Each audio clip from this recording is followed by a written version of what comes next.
And I recently heard you, I'm going to quote you now, so you're quotable now, no one will ever be an expert in data science.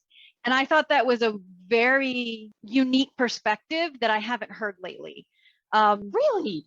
Yeah, I mean, we're constantly learning, but like, for example, I can go out and tell you that, another woman that I know is an expert in sustainable supply chain.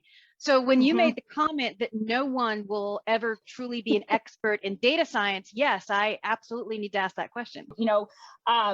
It's funny that you give examples because I was actually reading a Medium article the other day, and someone had posted how they became an expert in data science in 12 months. And I literally out loud giggled because I was like, okay. They were like, I taught myself, read how I did it on my Medium article. I'm an expert in data science in 12 months and under. And I guess part of where I'm coming from is I feel like there's probably areas where I excel at in my existing role, right?